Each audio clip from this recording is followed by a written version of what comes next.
క్రిందటి వీడియోలో ఈ లెక్కను సింథటిక్ డివిజన్ లేదా సంశ్లేషణ భాగాహార పద్ధతిని ఉపయోగించి వర్ణించాను. ఇప్పుడు సాంప్రదాయ బీజీయ భాగాహార పద్ధతిని వాడి ఏ సమాధానం వస్తుందో చూద్దాం. రెండు పద్ధతుల ద్వారా ఒకే జవాబు ఎలా వస్తుందో కూడా తెలుసుకుందాం.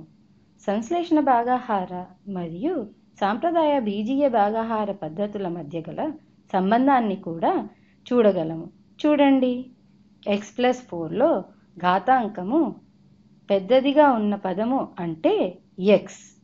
ఈ లోపలి బహుపదిలో ఘాతాంకము పెద్దదిగా ఉన్న పదము అంటే 3x³. ఈ 3x³ ఎన్నిసార్లు పోతుంది x? 3x³ 3x² రెట్లు పోతుంది. కావున 3x² పైన ఇలా రాస్తాను. చూడండి, సంశ్లేషణ భాగాహార పద్ధతిలో కూడా 3 వచ్చింది. అది 3x² సూచిస్తోంది. మనకి ఇక్కడ కూడా అదే వచ్చింది. x 3x³ 3x² రెట్లు పోతుంది అని చూసాం కదా. కానీ ఈ సంశ్లేషణ భాగాహార పద్ధతిలో 3ని తిన్నగా క్రిందికి దింపేశాం. అయితే ఎలా రెండూ సమానంగా వచ్చాయి? చూడండి, సంశ్లేషణ భాగాహార పద్ధతిలో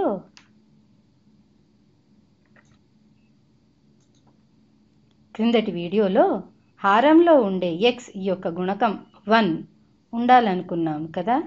అది 1 లేకపోతే దాన్ని 1 చేయాలనుకున్నాం. చూడండి, xతో భాగిస్తే గుణకం విలువ మారదు. కావున 3x³ xతో భాగిస్తే 3x² వచ్చింది. కావున మీకు రెండు పద్ధతుల ద్వారా సమాధానంలో మొదటి పదము ఒకటే వచ్చింది. కావున 3x³ నుండి 3x² వచ్చింది. 3x² ఇంటూ x = 3x³ ఇక్కడ వ్రాస్తాను.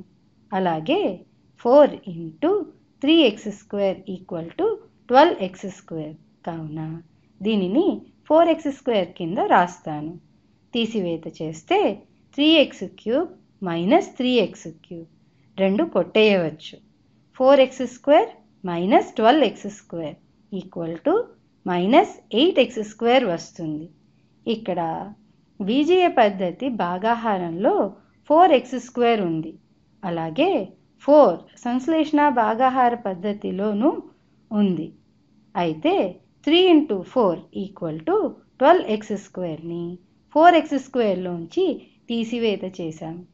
అలాగే సంశ్లేషణ భాగాహార పద్ధతిలోనూ 3 × -4 = -12ని 4కి కూడితే -8 వచ్చింది. ఈ -8 అన్నది x యొక్క గుణకం. బీజీయ భాగాహార పద్ధతిలో ఇప్పుడు -8x² x ఎన్నిసార్లు పోతుంది అంటే -8x వస్తుంది. కావున -8xని పైన రాస్తాను. చూడండి, ఇక్కడ -8x వచ్చింది. సంశ్లేషణ భాగాహార పద్ధతిలో కూడా -8xే వచ్చింది కదా. ఇప్పుడు -8xని x+4తో గుణించి క్రింద రాద్దాం. x × -8x = -8x². -8x × 4 = -32x వచ్చింది.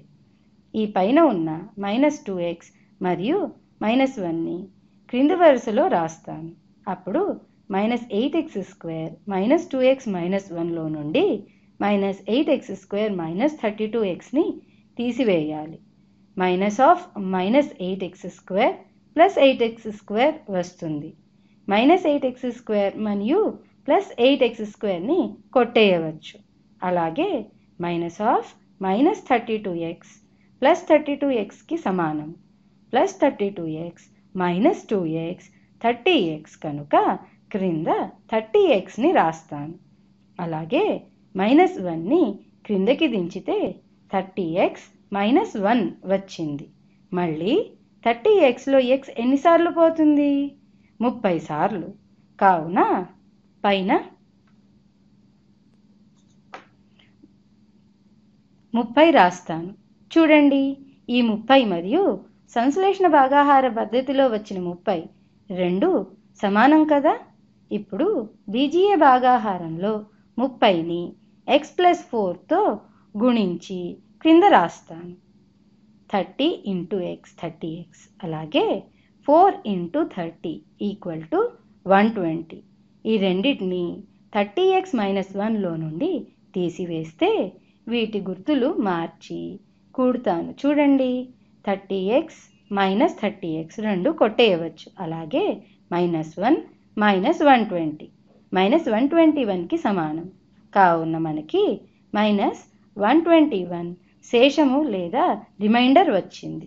చూడండి, సంశ్లేషణ భాగాహార పద్ధతిలోనూ -121 శేషముగా వచ్చింది.